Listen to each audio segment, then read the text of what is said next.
nuestro quinto taller de análisis de sentencia. Con esta actividad iniciamos los talleres de este 2021 y continuaremos con los restantes a lo largo del año relativos a las sentencias que la Corte Interamericana de Derechos Humanos ha dictado al Estado mexicano.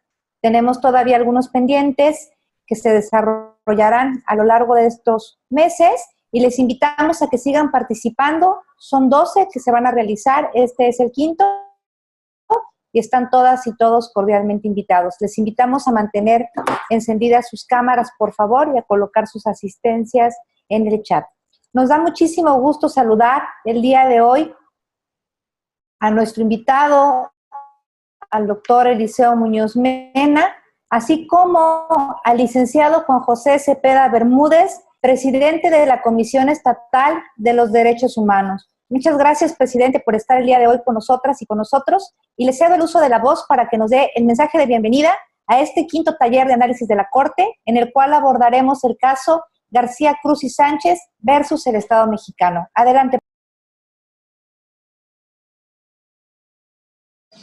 Muy buenos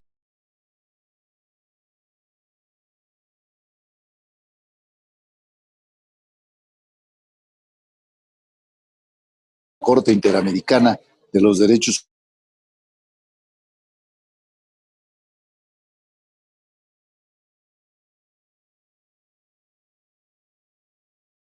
Por favor, cuídense mucho. Hemos podido pasar el 2020 en esta pandemia tan severa que vive la humanidad y deseo que en el 2021 podamos todos pasar con bien lo mismo que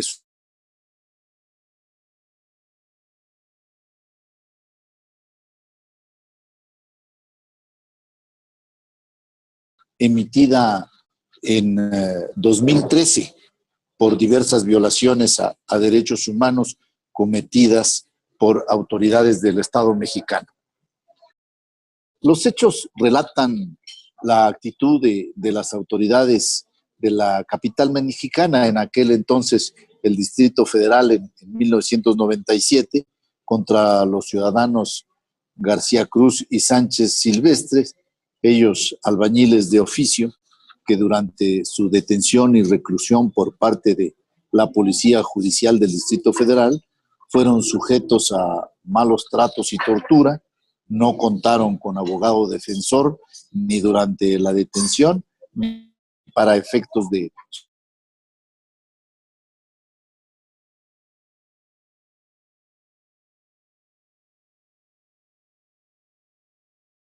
portación de armas de fuego, asociación delictuosa y rebelión, y en otras por homicidio, lesiones, robo con violencia y delincuencia organizada. Fueron condenados en la primera causa a 3 años de prisión, en la segunda 40 años.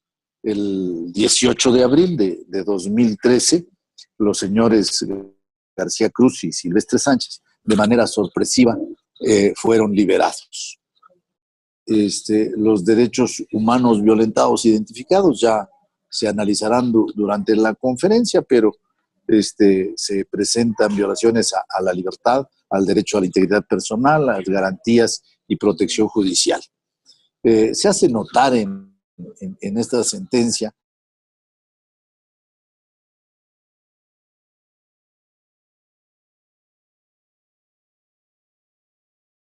la física que está evidenciada en los dictámenes médicos. Sin abundar más en el contenido de la sentencia que nos hará favor de comentar nuestro amigo el doctor Eliseo, solo quiero agregar que el reconocimiento del Estado mexicano a las violaciones en materia de tortura es un logro en la defensa de los derechos humanos. En ese tenor será importante el análisis del doctor Muñoz Mena y ver cómo por su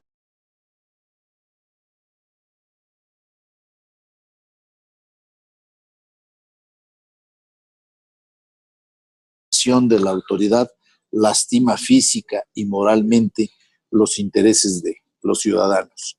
Agradezco mucho a todas y todos su interés por estos talleres de análisis de las sentencias de la Corte Interamericana, y en especial agradezco a nuestro expositor, al doctor Eliseo Muñoz Mena, quien ya ha sido conferencista en esta comisión en repetidas ocasiones.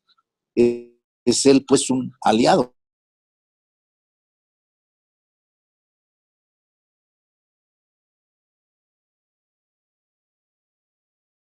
La Comisión Estatal de Derechos Humanos es su casa, y abusando de la confianza, un saludo a nuestro amigo común, don Javier López Sánchez. Por favor, cuando lo vea, no deje de saludarlo y reiterarle que en Chiapas la Comisión Estatal de Derechos Humanos es la casa de ustedes. Muchas gracias a todas y todos. Muchas gracias, presidente, por este mensaje de bienvenida a nuestro quinto taller de análisis de sentencia de la Corte, en el cual estudiaremos el caso García Cruz y Sánchez versus México, y hoy contamos con un invitado muy especial, el doctor Eliseo Muñoz Mena, y me voy a permitir compartir con todas y todos ustedes parte de su formación académica y de su trayectoria profesional para que conozcan más de nuestro invitado. Eliseo Muñoz Mena es licenciado en Derecho y estudió la maestría en Derecho Constitucional y Amparo en la Facultad de Derecho de la Universidad Autónoma de Chiapas. Es maestro en Derecho Procesal Penal, doctor en Investigación de Juicios Orales y doctor honoris causa en Derechos Humanos por el Instituto Interamericano de Investigación y Docencia en Derechos Humanos, con sede en la ciudad de Querétaro. Es profesor de medio tiempo de la licenciatura en Derecho de la Facultad de Derecho de la Universidad Autónoma de Chiapas en las asignaturas de Juicio de Amparo y Derechos Fundamentales. Es docente certificado por la Secretaría Técnica para la implementación del nuevo sistema de justicia penal en México en el bloque de Derechos Humanos. Es también integrante del Sistema Estatal de Investigadores nivel 1 del Consejo de Ciencia y Tecnología del Estado de Chiapas. Dentro de sus múltiples actividades profesionales, ha sido secretario general del Comité de Consulta y Participación Ciudadana Municipal en San Cristóbal de las Casas, Chiapas, en calidad de especialista en Derechos Humanos. Es integrante honorario del Centro Iberoamericano de Investigaciones Jurídicas y Sociales y de la Comisión Sur-Sureste para la Defensa de los Derechos Humanos, Asociación Civil. Así también es abogado postulante en litigios de orden civil, penal, familiar, administrativo y amparo. Así también ha sido integrante del Comité de Evaluación para Jueces y Juezas de Primera Instancia del Poder Judicial del Estado de Chiapas. Dentro de sus publicaciones destacan Principios Rectores de los Derechos Humanos y sus Garantías, artículo 1 de la Constitución Política de los Estados Unidos Mexicanos, así como también la obra La Clasificación Jurídica del Hecho, que la ley señala como delito, el título de la imputación para el Ministerio Público. Es integrante del Frente Nacional contra la Violencia de Género y actualmente es el director para las personas indígenas en reclusión. Muchísimas gracias, doctor Eliseo, por acompañarnos el día de hoy para realizar nuestro quinto taller y abordar el caso García Cruz Sánchez versus México. Bienvenido, doctor, le cedo el uso de la voz. Adelante, por favor. Muchas gracias. Igual si no se escucha, me hacen favor de comentar. Pues buen día a todos y a todas las personas que se encuentran presentes en este foro. Agradezco a la maestra Elena Jiménez por la invitación que me hace para estar con ustedes el día de hoy, y por supuesto que también agradezco en el corazón las palabras del licenciado Juan José Cepeda Bermúdez, presidente de la Comisión Estatal de los Derechos Humanos. Sin mayor preámbulo, vamos a dar inicio pues, a esta plática, ¿no? A esta charla sobre el caso Juan García Cruz y Sánchez Silvestre. Pues bien, voy a realizar la plática en dos o tres momentos. Primero, comentarles que uno de los métodos que a mí me permitió encontrarle el sentido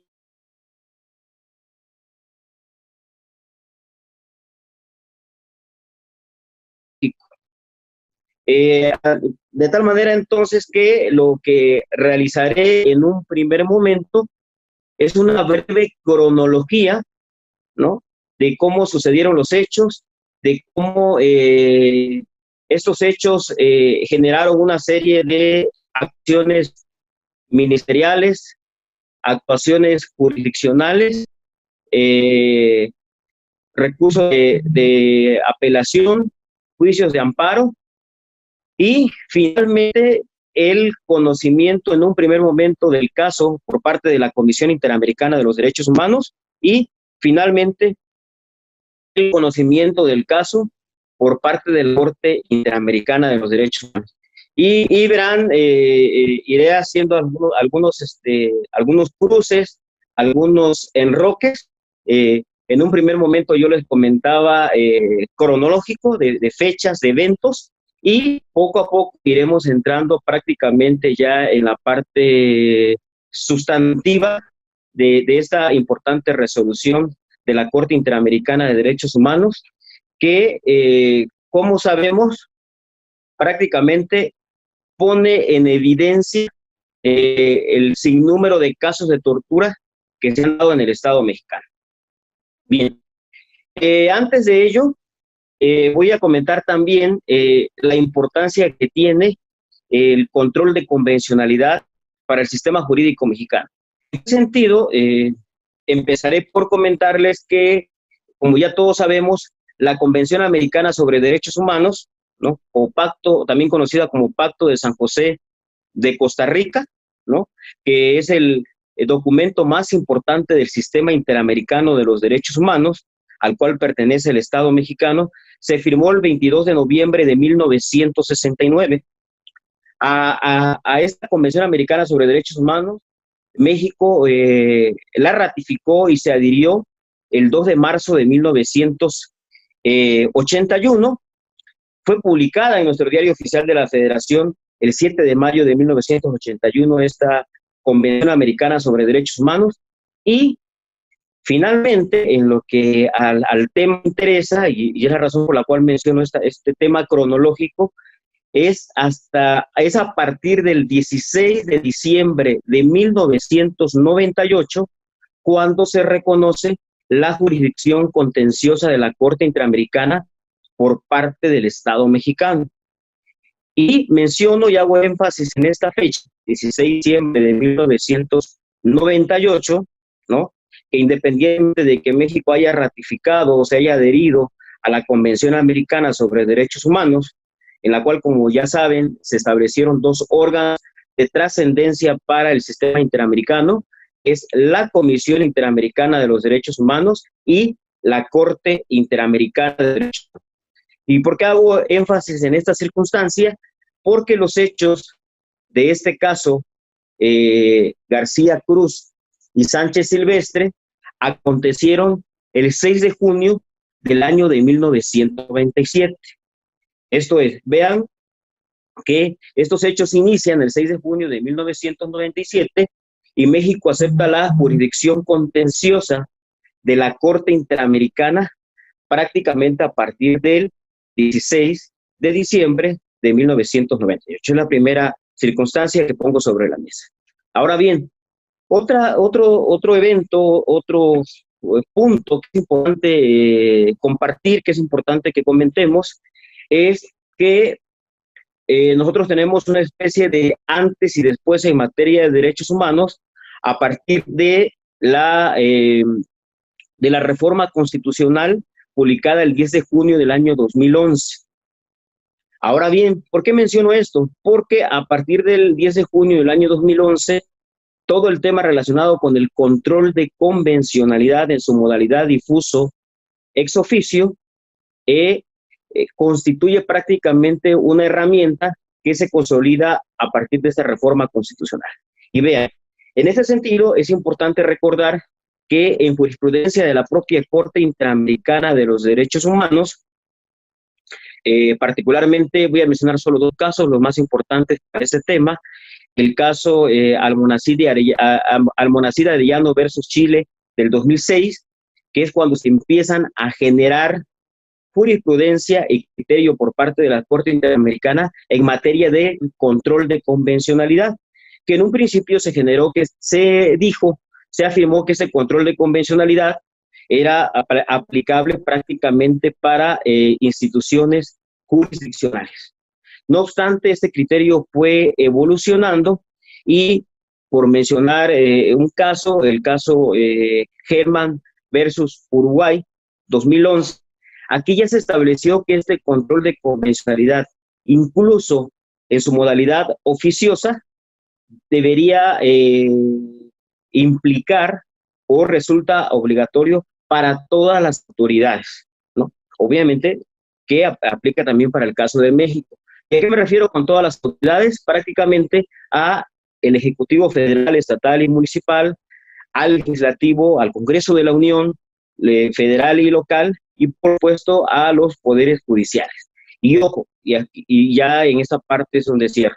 Y por supuesto que este control de convencionalidad, en su modalidad difuso ex oficio, se vincula con parte de este ejercicio que nosotros estamos haciendo el día de hoy de reflexión, en el sentido de considerar que las sentencias que ha emitido la Corte Interamericana de los Derechos Humanos, como la que estamos analizando el día de hoy, y de las emitidas en contra de México, así como cualquier otra que genere incluso jurisprudencia, resulta obligatoria para todas las autoridades del Estado mexicano.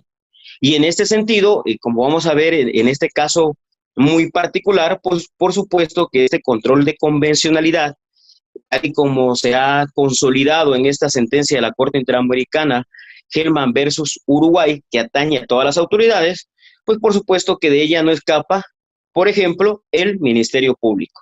Por supuesto de que ella, de este control de convencionalidad, de esta materialización de los derechos humanos previsto en los tratados internacionales y por supuesto previsto a nivel constitucional, no escapan los ministerios públicos, no escapa la policía ministerial, ni cualquiera de estos órganos, por supuesto, vinculados con la procuración y administración de justicia. Entonces, con esto esta parte introductoria que tiene que ver con la vigencia de la Convención Americana sobre Derechos Humanos, la aceptación de la jurisdicción contenciosa de la Corte Interamericana por parte del Estado mexicano y, finalmente, esa obligatoriedad que tienen todas las autoridades y particularmente el Ministerio Público y particularmente las policías, en el amplio sentido de la palabra, de acatar y de hacer estos derechos humanos previstos en el plano internacional.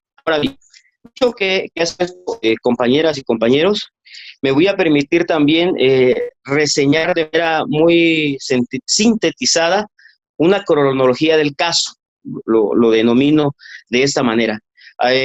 Como les comentaba, voy a compartir algunas fechas, eventos importantes de naturaleza, diligencias ministeriales, jurisdiccionales, recursos, amparo, ¿no? Y ahí iremos algunos planes para, eso espero también de mi parte, una mejor comprensión de esta sentencia. Vean, los hechos, como ya lo manifestó, tuvo a bien manifestar el presidente de la Comisión Estatal de los Derechos Humanos, se originan el 6 de junio del año de 1997, cuando García Cruz y Sánchez Silvestre, Juan García Cruz y Sánchez Silvestre, fueron detenidos por parte de la policía, en ese entonces Policía Judicial del Distrito Federal.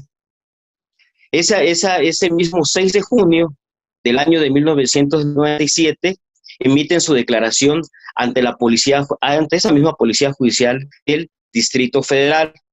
Un elemento que también es importante y empiezo a agregar es que la Policía Judicial refiere que este 6 de junio, durante el día, detienen a estas dos personas, García Cruz y Sánchez Silvestre, la detienen a la altura del metro Acatitla, aquí en la Ciudad de México, ¿no? Y refieren que los detienen portando armas de uso exclusivo del ejército, repartiendo propaganda del Ejército Popular Revolucionario, es más, los tratan como subversivos, como revolucionarios. Y con motivo de esta detención, por supuesto, lo ponen a disposición ese mismo 6 de junio de el Ministerio Público de hoy Ciudad de México, entonces Distrito Federal. Pero vean, y aquí empieza ya parte de estos hechos que generan violaciones a derechos humanos.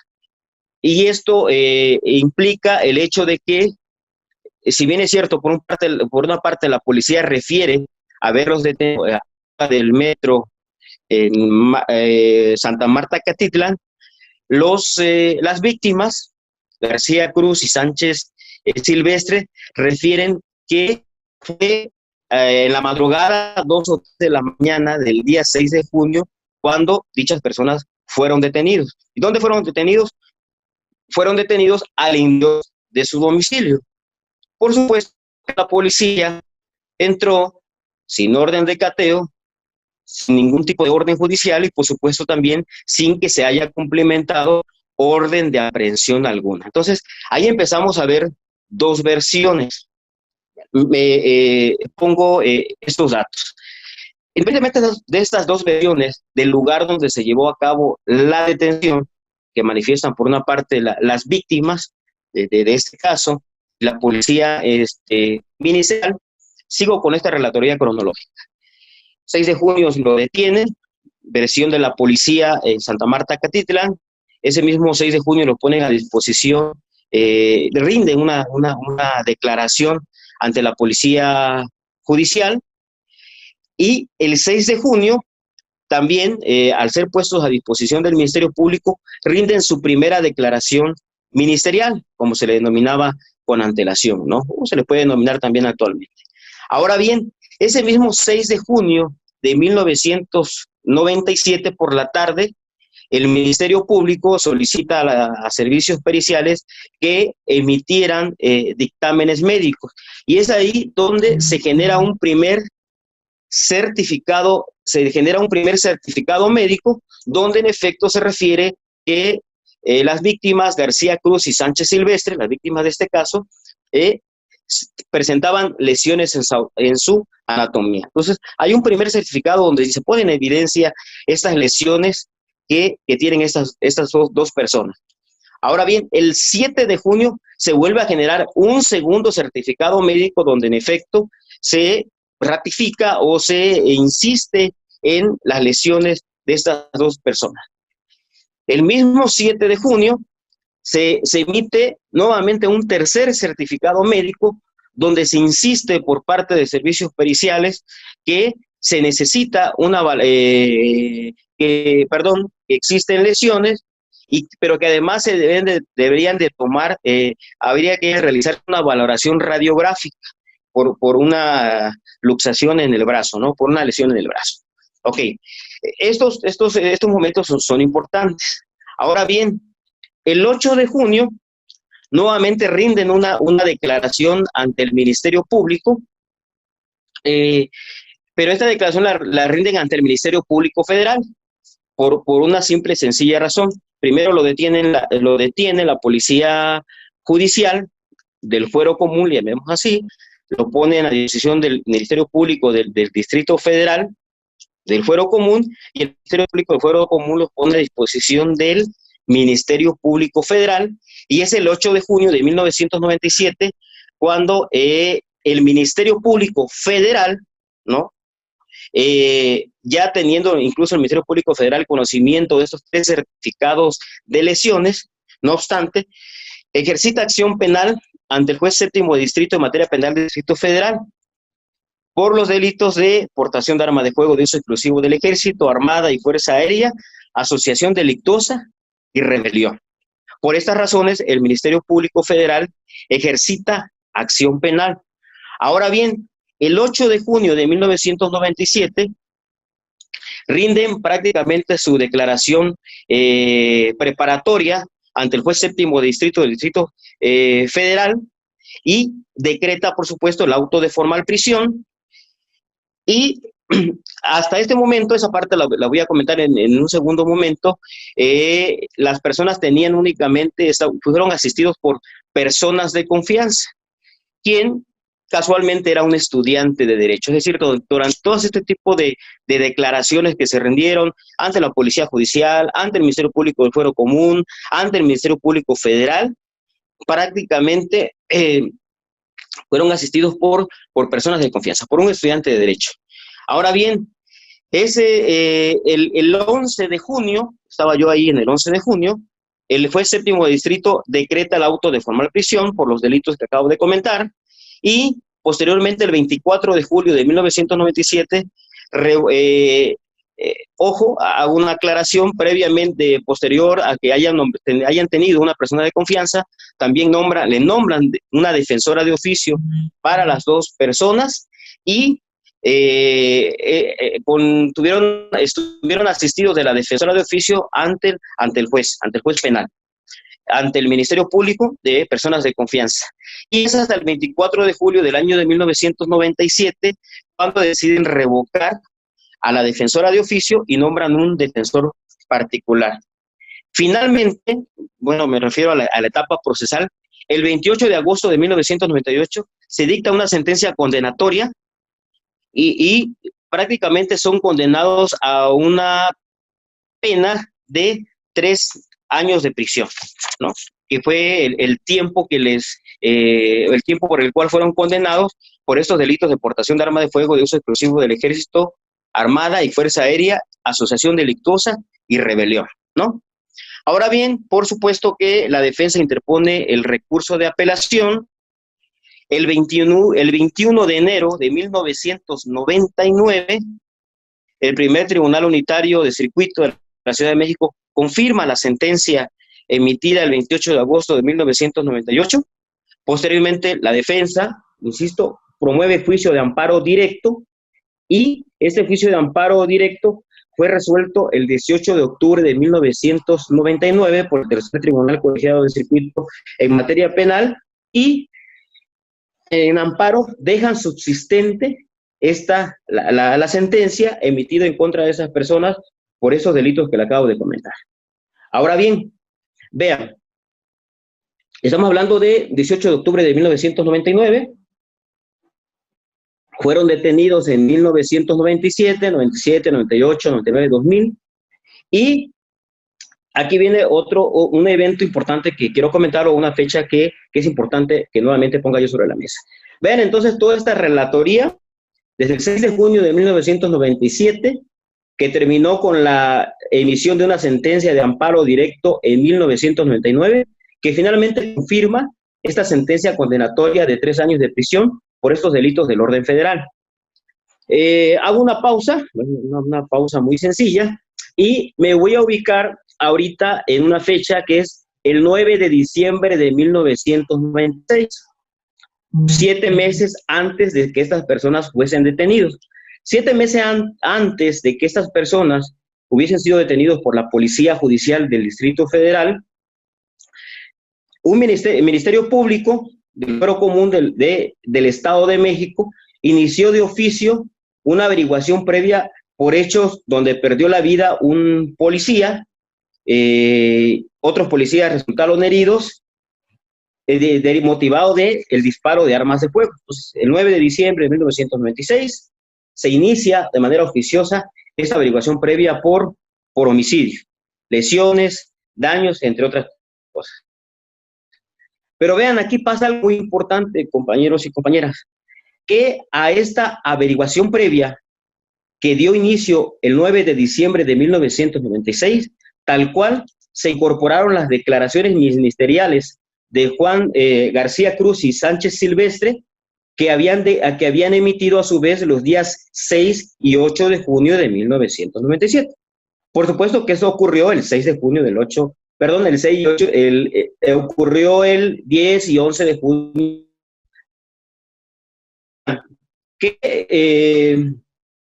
Toda la relatoría de la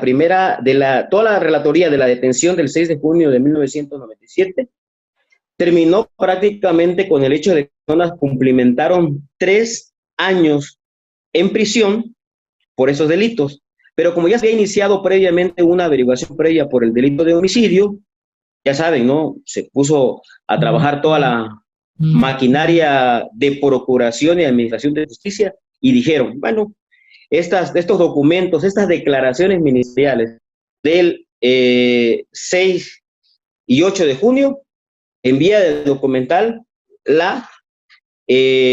prácticamente la incorporaron como prueba documental a esta otra averiguación previa que había sido iniciado por el delito de homicidio.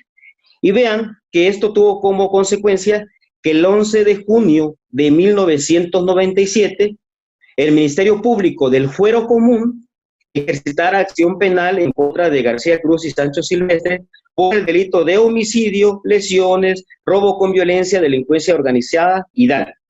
Y todavía el Ministerio Público dejó a salvo su derecho para ampliar el ejercicio de la acción penal por otros posibles copartícipes, y consignó las diligencias ante el juez penal de primera instancia en turno en Nezahualcóyotl, en el Estado de México. Vean entonces cómo las mismas declaraciones ministeriales del 6 y 8 de junio sirvieron en primera, para sustentar todo proceso penal por el delito de portación de armas de fuego de uso exclusivo del ejército a nivel federal. Y esa sentencia, el cumplimiento de esa sentencia de 3 años de prisión. Pero esas mismas declaraciones motivadas por esa detención ilegal, a su vez sirvió de sustento para la otra averiguación previa y el subsecuente proceso penal. Ahora bien, regreso, me ubico nuevamente en el tiempo, y el 11 de junio de 1997, el juez cuarto penal de primera instancia del distrito de Texcoco, en Nezahualcóyotl, libró la orden de aprehensión en contra de ambas personas, solicitando que fueran, por supuesto, puestos a su inmediata disposición. Ojo, recuerden que el 11 de junio de 1997, cuando el juez cuarto penal emite la orden de aprehensión por estos delitos de homicidio, Juan García Cruz y Sánchez Silvestre también estaban siendo procesados por el delito de portación de arma de fuego de uso exclusivo del ejército y bla, bla, bla. Ahora bien, pero vean, la orden de aprehensión por estos segundos ilícitos no se ejecutaron cuando estos estaban en prisión.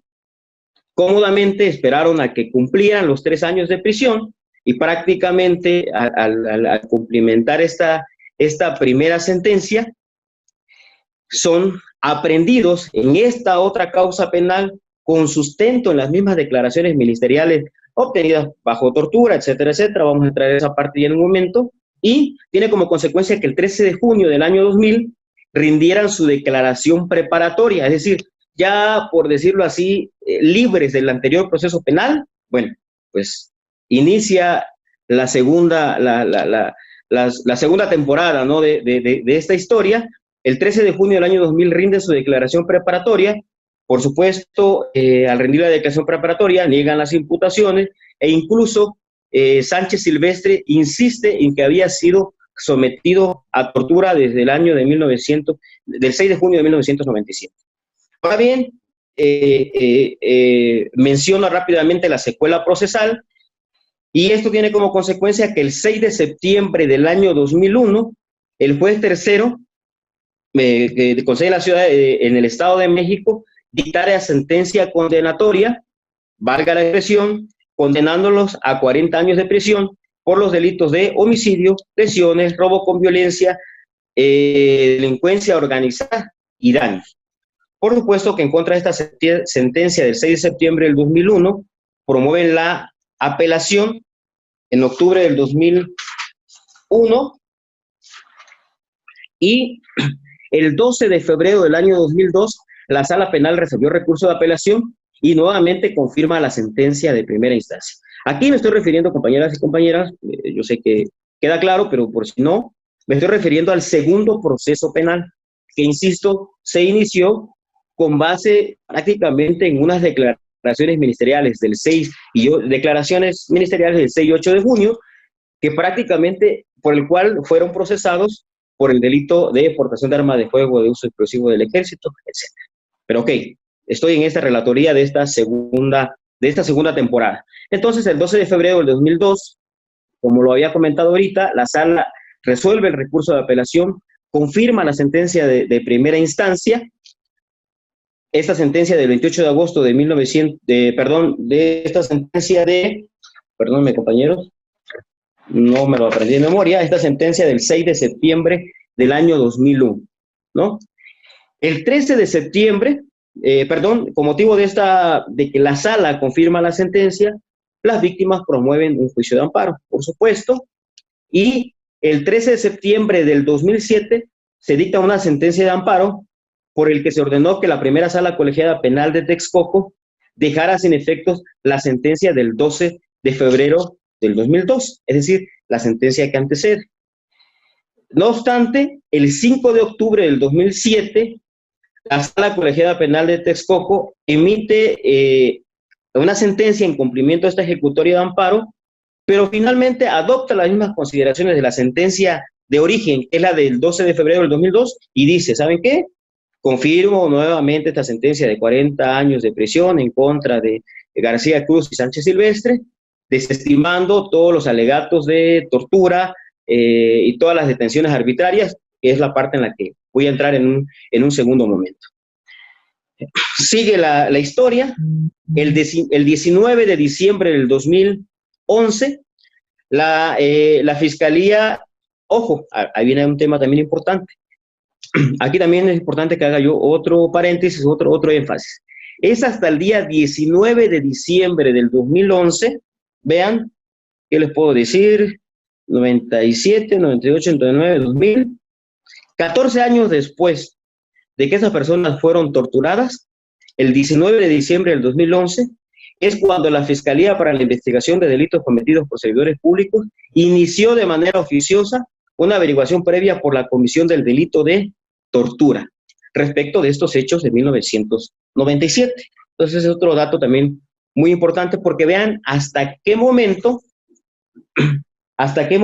es cuando la Fiscalía inicia estas investigaciones por los casos de tortura. Y ahorita van a ver que yo entré a esta tercera parte de esta cronología. ¿Por qué es que por qué hasta el 19 de diciembre del 2011 la Fiscalía inicia de oficio esta investigación por supuestos de tortura? Y me adelanto tantito, por una simple y sencilla razón, porque como decimos en el argot popular, ya el Estado mexicano, ya puedo empezar a hablar de Estado mexicano, te lo voy a decir por qué, ya empezaba a sentir pasos en la azotea. Porque ahí viene la otra parte de estos eventos. Y lo pongo de una vez sobre la mesa porque para ese entonces prácticamente la Corte Interamericana de Derechos Humanos ya tenía conocimiento de este caso, previo a que se lo haya hecho del conocimiento la Comisión Interamericana. Pero bueno, solo menciono esto, ¿no? Entonces, 19 de diciembre del 2011 es hasta ese momento cuando se deciden investigar estos hechos de tortura. Y el 26 de marzo del 2012, la segunda sala colegiada penal de Texcoco emite una sentencia respecto también, aquí hubo un recurso extraordinario que interpusieron los abogados de esas dos personas, mediante el cual solicitaron la declaratoria de reconocimiento de inocencia. Por supuesto que se estimó este reconocimiento de inocencia y quedó subsistente la sentencia condenatoria. Esta sentencia condenatoria que estamos hablando de que lo sentenció a 40 años de prisión. Ya vamos terminando con esta parte de la historia. El 27 de junio del 2012 promueven amparo directo en contra de la sentencia del 5 de octubre del 2007. Y ojo, allá empieza aquí a terminar, se cierra este ciclo de esta segunda secuela procesal. Y es el 25 de marzo del 2013 cuando el Tribunal Colegiado de Circuito, dentro de un amparo que se consideró emblemático en ese entonces, el amparo 778-2012, cuando el 25 de marzo del 2013 se concedió el amparo a las víctimas, determinando que la sentencia del 5 de octubre del 2007, esta sentencia quedara sin efecto. Y por supuesto que le ordena a la sala que haga lo propio en cumplimiento de esta ejecutoria de amparo. Y esto implicó que es hasta el 18 de abril del 2013, cuando la primera sala colegiada penal de Texcoco resuelve revocar la sentencia penal condenatoria original del 6 de septiembre del 2001. Se emite esta sentencia, se emite esta sentencia de segunda instancia en cumplimiento a la ejecutoria de amparo, y es aquí cuando se emite ya finalmente una sentencia absolutoria y se ordena la libertad el 18 de abril de 2013 de García Cruz y Sánchez Silvestre. Pero vean entonces cómo se enroscan o se enroncan, perdón, las fechas. Y ahorita me voy a ubicar ya en este tercer momento cronológico en el procedimiento llevado ante la Corte Interamericana de los Derechos Humanos.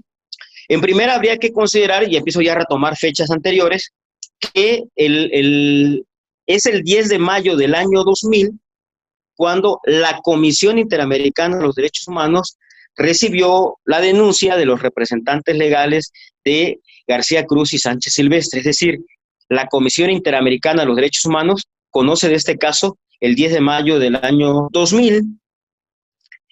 El 22 de octubre del año 2003 aprueba el informe 80-2003, que es un informe de admisibilidad, ¿no? En el cual pone el conocimiento este caso, que es el caso 12.288. 2003, insisto, se aprueba este informe de admisibilidad y es hasta el 22 de marzo del año 2010 cuando se celebra la audiencia de fondo ante la Interamericana. Tiene como resultado que el 31 de octubre del año 2011 se aprobara el informe 138-2011 sobre el fondo del asunto. Sigo hablando aquí del procedimiento ante la Comisión Interamericana. Ahorita estoy ya involucrando con este procedimiento ante la Comisión Interamericana. El 17 de noviembre del 2011 se notifica a México dicho informe, se le otorgan 2 meses incluso para el cumplimiento de algunas recomendaciones que hace en el 2011. Ya hay recomendaciones de parte de la Comisión Interamericana hacia el Estado mexicano respecto de este caso. Por eso yo les comentaba hace un momento, el hecho que haya sido hasta el año 2011, cuando se inicia la averiguación previa, la investigación de oficio por el delito de tortura en contra de estas personas, por supuesto que no fue casualidad, sino ya obedeció a una exigencia de la Comisión Interamericana de los Derechos Humanos. Prácticamente lo que argumenta la Comisión Interamericana de los Derechos Humanos, al someter el caso, a ver, para que no los pierda, compañeros, y disculpe si manejo tantas fechas, pero créanme que era importante es importante para comprender el contexto en el que se genera esta sentencia. Recordarán que yo les comenté que el 17 de noviembre del 2011 se emite el informe de fondo, donde ya la Comisión Interamericana del 2002 al 2011 analiza el caso, este caso 12.288, y que tuvo como consecuencia un informe de admisibilidad, ya hemos comentado, de 2003, un informe del fondo del caso del 17 de noviembre del 2011, y es hasta el 17 de marzo del 2013 cuando la Comisión Interamericana de los Derechos Humanos somete el caso a la Corte Interamericana de los Derechos Humanos, argumentando la Comisión Interamericana que la Corte tenía competencia para pronunciarse sobre estos hechos, incluyendo, refiere, principalmente el tema de la falta de investigación de hechos de tortura generados a partir del 16 de diciembre de 1998. Y aquí menciono entonces que, como habíamos comentado, la jurisdicción contenciosa, la aceptación de la jurisdicción contenciosa de la Corte Interamericana, México la acepta el 16 de diciembre de 1998. E insisto, los casos acontecieron en 1997. No obstante, esta violación a los derechos humanos que terminó respecto del primer proceso penal en el año 2000, porque fue cuando complementaron esas 3 años de sentencia, pues prácticamente hasta ese momento no había una investigación seria por los supuestos de tortura. Entonces, insisto, la Comisión Interamericana expresa que somete el caso ante la falta de información en el cumplimiento de las recomendaciones y la necesidad de obtener justicia para las víctimas, toda vez que, como ya les había comentado, es en 2011 cuando la Comisión Interamericana le notifica al Estado mexicano este informe del fondo del asunto e incluso le empieza a requerir algunas actuaciones en beneficio de García Cruz y Sánchez Silvestre. Ahora bien, dentro de esta secuela procesal que se genera ante la comisión y en un segundo momento, decíamos prácticamente a partir del 2013 ante la Corte Interamericana, el 10 de mayo del 2013, el Estado mexicano informó que se había concedido una acción de amparo y habían sido revocada la sentencia condenatoria en contra de García Cruz y Sánchez Silvestre por el delito de homicidio, lesiones, daños, delincuencia organizada. Entonces, el Estado mexicano dice, ¿sabes qué? Ya las personas están en libertad, es decir, García Cruz y Sánchez Silvestre, derivado del juicio de amparo que había yo comentado con antelación, y estando el asunto ante la Corte, ya en manos de la Corte Interamericana, el Estado mexicano manifiesta e informa que ya estas personas habían estado en libertad, ¿no? Una libertad que obtuvieron el 18 de abril de 2013, si ustedes recordarán, con motivo del cumplimiento de una ejecutoria de amparo, y trae como consecuencia que el 10 de mayo de 2013 el Estado le informe a la Comisión esta circunstancia. Ahora bien, ¿qué pasa? ¿Qué sucedió en este contexto? ¿Qué sucede? Que prácticamente estándose ventilando el caso ante la Corte Interamericana de los Derechos Humanos, las personas obtienen su libertad con motivo de una concesión de juicio de amparo, y ojo, las partes deciden, y cuando me refiero a las partes me refiero al Estado mexicano, a García Cruz y Sánchez Silvestre y por supuesto sus representantes legales, deciden llegar a un acuerdo armonioso y prácticamente plantean en noviembre del año 2013, después de que eso ya obtuvieron su libertad con motivo del juicio de amparo, plantean ambas, representantes legales, víctimas y el Estado mexicano, suscriben un acuerdo de solución amistosa que lo someten a consideración de la Corte Interamericana y solicitan incluso que se eleve a sentencia, y además piden que ese acuerdo de solución amistosa se firme, se suscriba en la sede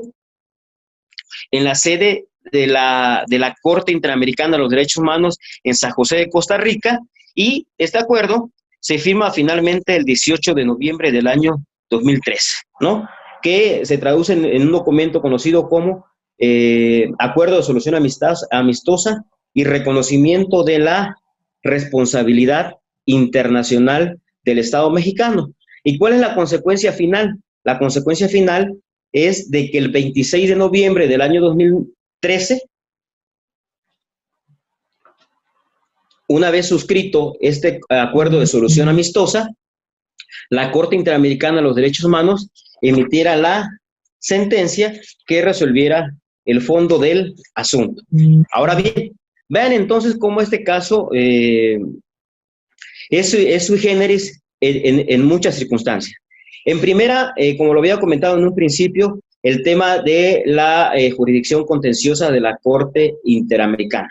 Y habría que agregar aquí que prácticamente esta sentencia, el contenido de la sentencia de la Corte Interamericana de los Derechos Humanos, en el caso que nos ocupa, prácticamente implicó la transcripción o la homologación de este acuerdo de solución amistosa que fue incorporada a la sentencia, y es en razón de este acuerdo como, el contenido de este acuerdo constituye los puntos resolutivos, el fondo del asunto, la resolución del fondo del asunto por parte de la Corte Americana de los Derechos Humanos. Denme un segundito, voy a echarme un cafecito. Ahora bien, vean, entonces comentábamos que esta sentencia, por ejemplo, en este caso concreto, no se celebró una audiencia, propiamente no se desahogaron pruebas, ¿no? Y la Corte Interamericana de los Derechos Humanos, atendiendo a este acuerdo de solución amistosa, es como dicta esta sentencia. Ahora bien, dicho todo esto, compañeras y compañeros, voy a mencionar algunos puntos trascendentes de esta sentencia, y me voy a referir también muy brevemente a la estructura de la sentencia dictada por la Corte Interamericana de los Derechos Humanos. Y lo primero que observamos en esta sentencia de la Corte Interamericana es que la Comisión Interamericana de los Derechos Humanos, cuando plantea el caso ante la Corte Interamericana, alega que el Estado mexicano violentó los derechos humanos previstos en la Convención Americana sobre Derechos Humanos, tales como la libertad personal, la integridad personal, las garantías judiciales y de protección judicial, así como disposiciones de la Convención Interamericana para prevenir y sancionar la tortura. Así como también el Estado mexicano violó la obligación que tenía de adoptar disposiciones de derecho interno en pro de García Cruz y Sánchez Silvestre, ¿no? Digamos que en términos generales, recordemos que cuando la Corte Interamericana y la Comisión Interamericana entra al fondo de un asunto, lo resuelve a la luz de la Convención Americana sobre Derechos Humanos, no lo resuelve a la luz del el derecho interno del país de que se trate, ¿no? Como ya mencionábamos, voy a comentar algunos puntos trascendentes a manera de no repetir. Había comentado que el acuerdo de solución amistosa y reconocimiento de responsabilidad del Estado prácticamente constituye el corazón de esta sentencia que dicta la Corte Interamericana de los Derechos Humanos, y de las partes que enfatiza la Corte Interamericana en este asunto es que cuestionaba o que prácticamente reprochaba el cómo el Estado mexicano, con una misma declaración ministerial, había prácticamente sustentado dos procesos penales. El tema de que estas declaraciones prácticamente son ilícitas, toda vez que se habían obtenido mediante tortura. Y también aquí aprovecho para comentar que dentro de los aspectos que también se sometieron a consideración de la propia comisión de la Corte Interamericana, es el tema que tiene que ver con la confidencialidad de las víctimas, puesto que el caso se denomina García Cruz y Sánchez Silvestre, pero por supuesto que García Cruz y Sánchez Silvestre no corresponden a los nombres y apellidos, digamos, reales de estas personas, atendiendo a una petición de confidencialidad y con la finalidad de proteger su integridad física, etcétera, ¿no? Y por supuesto también la de su familia. Ahora bien, denme un segundito. Me voy a centrar acá en esta última parte para no ser repetitivo. Ok. Vean, me parece que otro punto medular, que ya con esto voy a ir cerrando, compañeros, yo creo que ya se aburrieron un poco, espero que no, pero sí, pues los entiendo. Dentro de las violaciones a los derechos humanos que se hace valer por los representantes legales de García Cruz y Sánchez Silvestre, que por supuesto son retomados en el informe de admisibilidad y en el informe de fondo por parte de la Comisión Interamericana, y que se hacen propios y enfáticos en la sentencia de la Corte Interamericana en virtud de este acuerdo de solución amistosa y de reconocimiento de la responsabilidad internacional del Estado mexicano, destaca el derecho a la violación de la integridad personal, en razón de que después de que fueron detenidos García Cruz y Sánchez Silvestres, fueron sometidos a tortura y durante el tiempo que estuvieron en custodia de los agentes policiales, es decir, estando bajo custodia de la Policía Judicial de la Ciudad de México, estos fueron sometidos a tortura previo a rendir sus primeras declaraciones ante el Ministerio Público. Asimismo, se violenta este derecho a la integridad personal en razón de que se produjo una falta de investigación de las alegaciones de tortura, a pesar de que habían indicios de sus ocurrencias. Como ya lo habíamos mencionado, prácticamente existieron 3 certificados médicos que evidenciaban la tortura a la que habían sido sometidos estas 2 personas, y pese a ello nunca se inició propiamente una investigación por tortura. Es más, dentro de la secuela procesal, el Ministerio Público, que estaba conociendo la causa, refiere que, si bien es cierto, habían certificados médicos de estas lesiones, tampoco existía cómo comprobar que en efecto estas lesiones, ese fue el argumento, ¿no? Estas lesiones habían sido proferidas por elementos de la policía judicial. Es más, argumentaron de que como los 2 detenidos eran revolucionarios, pertenecían al Ejército Popular Revolucionario, pues estaban sometidos a ciertas conductas relacionadas con su formación revolucionaria, deporte, capacitación para la revolución, etcétera, adiestramiento, y que en razón de ello se justificaba estas lesiones que tenían, ¿no? Ahora bien, en cuanto a la transgresión del derecho a la libertad personal, hablamos ahorita de la integridad personal por todo lo que tiene que ver con las lesiones y la omisión del Estado mexicano de investigar tortura.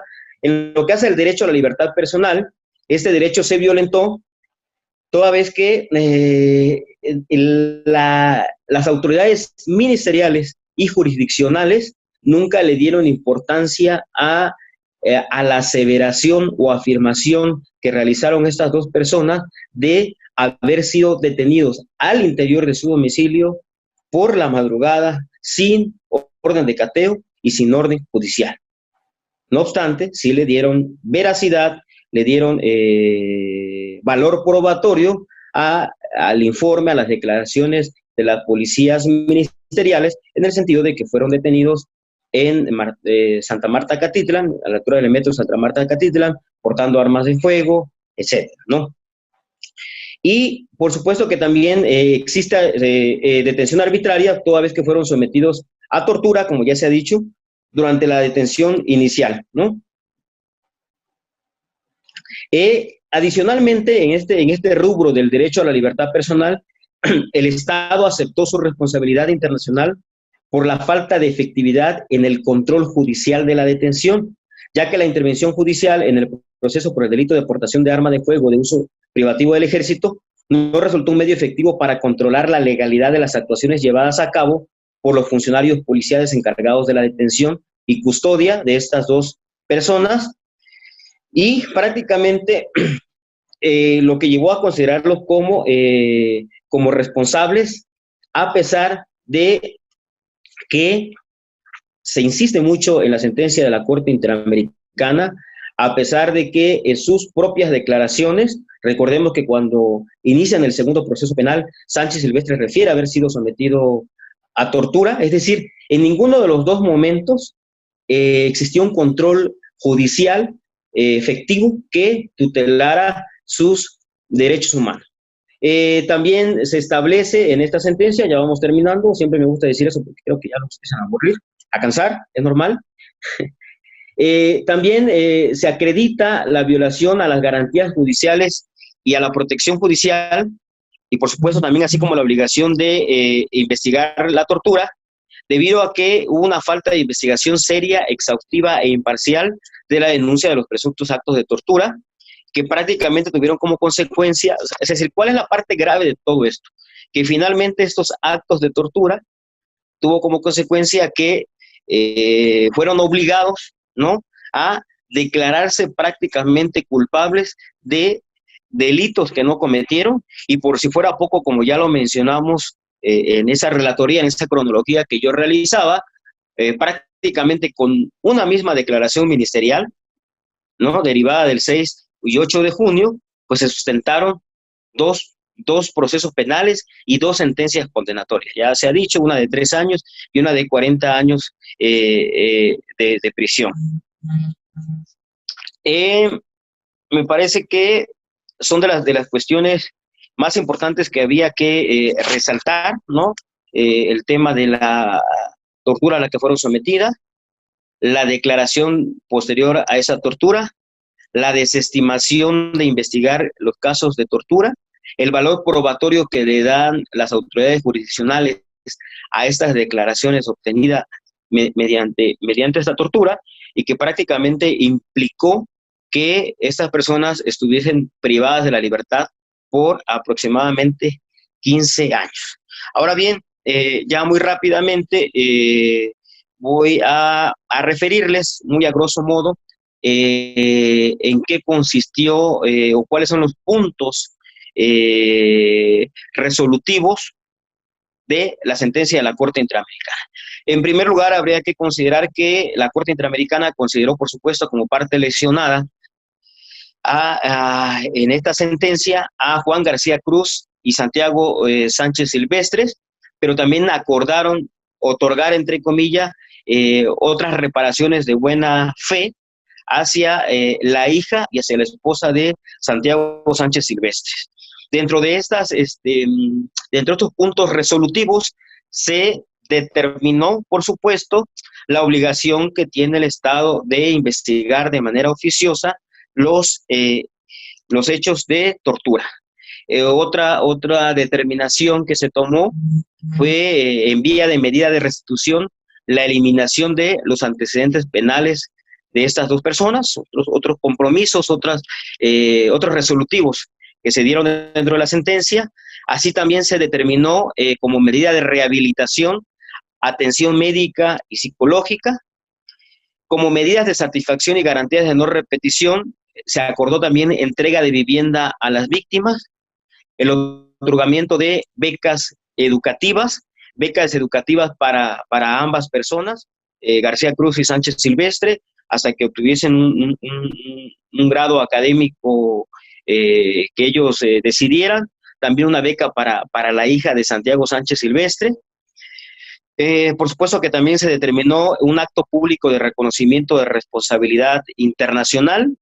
Aquí se determinó que deberían de participar en este acto público representantes del Poder Judicial de la Federación, la Secretaría de Gobernación y la Secretaría de Relaciones Exteriores, ¿no? Y que, por supuesto, quien estuviese presente o quien representara este acto de reconocimiento de responsabilidad internacional no tuviese un cargo inferior al de un subsecretario de Estado, ¿no? También se determinó la publicación de la sentencia emitida por la Corte Interamericana en el Diario Oficial de la Federación, así como también en la página web de la Secretaría de Relaciones Exteriores. También, como garantías de no repetición, se determinó que se realizaran seminarios, dicho de otra manera, seminarios, capacitaciones, diplomados para personal de la Defensoría de Oficio, así como para el personal de la Procuración de Impartición de Justicia. También se determinó la publicación de la sentencia del juicio de amparo 778-2012. Y aquí hago un paréntesis. ¿Por qué la importancia de esta sentencia 778 del 2012? Porque prácticamente fue la sentencia por la cual se ordenó dejar sin efecto la sentencia original condenatoria a 40 años de prisión en contra de estas personas, pero sobre todo porque el contexto en el que se emite esa sentencia en el año 2012, pues digamos que fue de vanguardia, por decirlo de esta manera, en razón de que recordemos que el 6 de junio del año 2011 estaba entrando en vigor la reforma constitucional en materia de derechos humanos, y en esta sentencia 778 de 2012, por supuesto que para arribar a la conclusión de que se conculcaron derechos humanos y garantías de García Cruz y Sánchez Silvestre, el Tribunal Colegiado de Circuito de ese entonces, por supuesto, que echó mano de instituciones, dentro de muchas, como la del control de convencionalidad, en el sentido de el valor que tenía en materia de derechos humanos la Convención Americana sobre Derechos Humanos, la Convención Interamericana para Prevenir y Sancionar la Tortura, y por supuesto esta nueva, el nuevo paradigma que se había generado en materia de derechos humanos. Entonces, esa es la razón por la cual resulta relevante esta sentencia emitida en 2013 bajo el rubro 778-2012. Bueno, pues esta sentencia también se determinó que se publicara por lo emblemática que resultó para resolver el fondo del asunto, cuando este ya estaba ante la Corte Interamericana de los Derechos Humanos. También se determinó seminarios, ya saben, diplomados, etcétera, y específicamente también hay un rubro de capacitación a los servidores públicos encargados de la Defensoría de Oficio, de la Procuración e Impartición de Justicia, bajo los estándares internacionales más altos, para que puedan identificar, reaccionar, prevenir, denunciar y sancionar el uso de técnicas de tortura, ¿no? Por supuesto también, ya para ir finalizando, se determinaron indemnizaciones compensatorias por daño material e inmaterial, el reintegro de los gastos y costas a partir del 6 de junio del año 2011, por supuesto también para las víctimas y para los abogados. Para ya dar por finalizada, sí, para ir finalizando, solo recalcar que esta sentencia emitida en el 2013 en el caso García Cruz y Sánchez Silvestre prácticamente implicó la homologación, ¿no?, de este acuerdo de solución amistosa y reconocimiento de responsabilidad del Estado, suscrito por las víctimas y los representantes del caso. Ya los puntos resolutivos los mencioné, y ya también comentarles que en lo que hace a esta sentencia emitida por la Corte Interamericana de los Derechos Humanos, existen dos resoluciones de supervisión de cumplimiento de la sentencia, una del 1 de septiembre del 2016, que ya no ahondaré en eso, pero lo menciono nada más como cultura jurídica general. Entonces hay una supervisión de cumplimiento de sentencia del 1 de septiembre del 2016, y adicionalmente una supervisión de cumplimiento de sentencia del 27 de noviembre del 2018. A grosso modo, solo comento que la mayoría de los puntos resolutivos de la Corte Interamericana se han cumplimentado, con la salvedad de que no se ha definido ahorita responsables en el caso de tortura. Alega la Fiscalía que prácticamente estas personas no las citan y no las encuentran, es decir, el Estado nuevamente dice, ¿sabes qué? Las partes no han comparecido, no comparecen, no hay impulso procesal por parte de las partes. Lo que habría que considerar también es de que después de haber estado privados de la libertad por aproximadamente 15 años y de haber pasado todo lo que aconteció ante ministerios públicos, policía judicial, policía ministerial, juzgados, tribunales de apelación, tribunales federales en materia de amparo, pues habría que ver si desean, ¿no?, seguir sometidos a este tipo de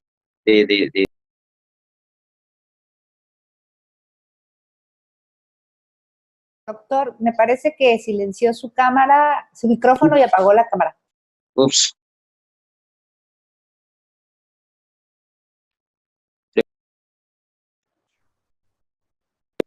Ya la regué. Ahí está. ¿Listo? Ahí lo escuchamos. Sí, lo escuchamos, perdón, pero tiene apagada su cámara.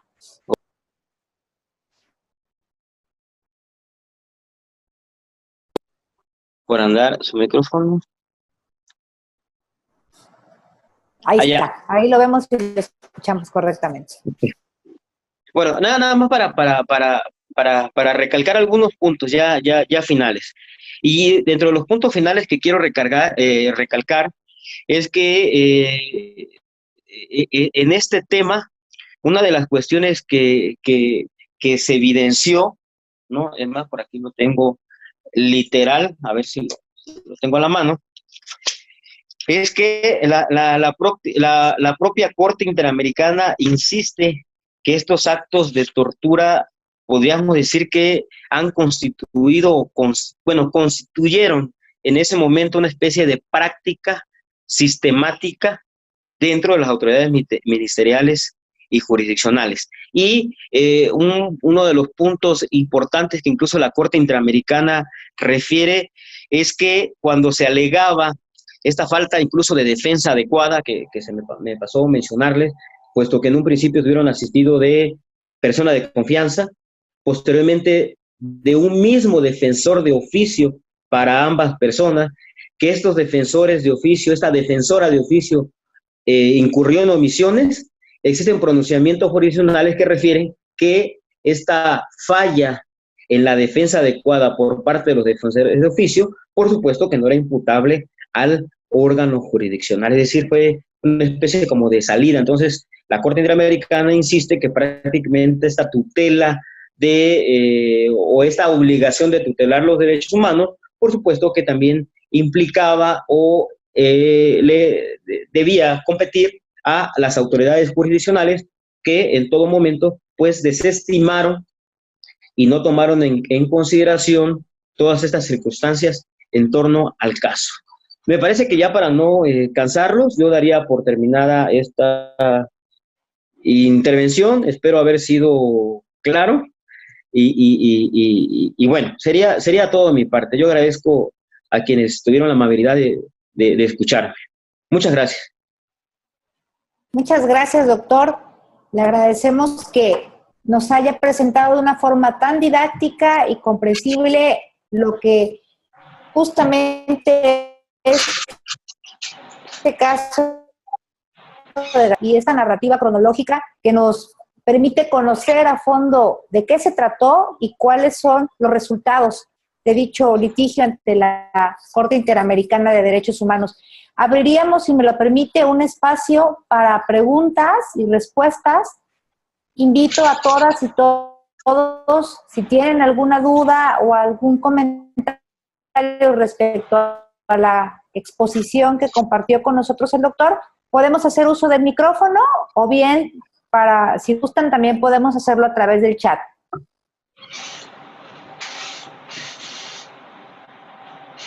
Si gustan, como les repito, pueden hacer uso del micrófono o del chat si hay alguna duda o alguna pregunta que quisieran hacerle a nuestro expositor invitado.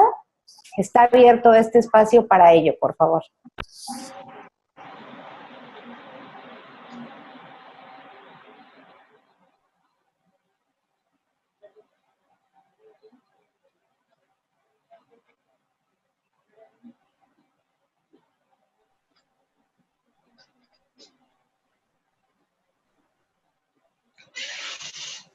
Creo que no hay preguntas, doctor. La explicación creo que fue bastante clara, didáctica. Muchísimas gracias. Y a nombre de la Comisión Estatal de Derechos Humanos, quisiera extenderle un reconocimiento por esta participación, por ser un aliado permanente del Instituto de Investigación y Capacitación en Derechos Humanos. De manera personal, quiero agradecerle que siempre se sume a estas actividades de formación. Y a nombre de la Comisión Estatal de los Derechos Humanos, le otorgamos el presente reconocimiento por participar en el taller de análisis del caso García Cruz y Sánchez Silvestre versus México.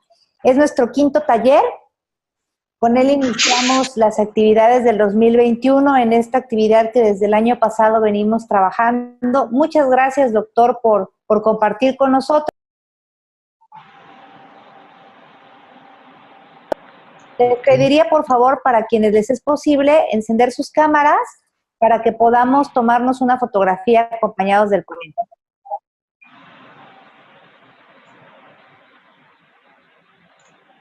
Muchas gracias, doctor. Vamos a tomarnos una foto entre quienes estamos aquí. Invitamos vamos a dar unos minutos minutitos para que puedan hacerlo. Muchas gracias a la doctora Fabiola Huerta, fiscal de Derechos Humanos, que estuvo presente en esta plática, también a su equipo de trabajo. Denise, gusto en saludarte, que siempre participas muy bien. También a mis compañeras de la comisión y así como al personal del Poder Judicial, muchísimas gracias por haberse conectado el día de hoy. Vamos a tomar la foto correspondiente, así que a la cuenta de 3, por favor, sonrían. 1, 2, 3.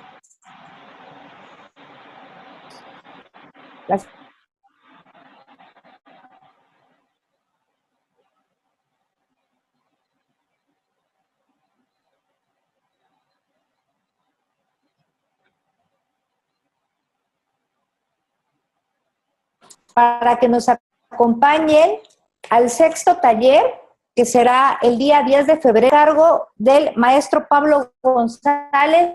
Él es un abogado que actualmente labora en la Corte Interamericana de Derechos Humanos y estará con nosotras y con nosotros el día 10 de febrero para que abordemos el caso Radilla Pacheco. El mecanismo para poder participar es el mismo. Vamos a colocar un link de registro en las páginas de la Comisión de Registro. Muchas gracias. Hasta la próxima. Gracias. Adiós.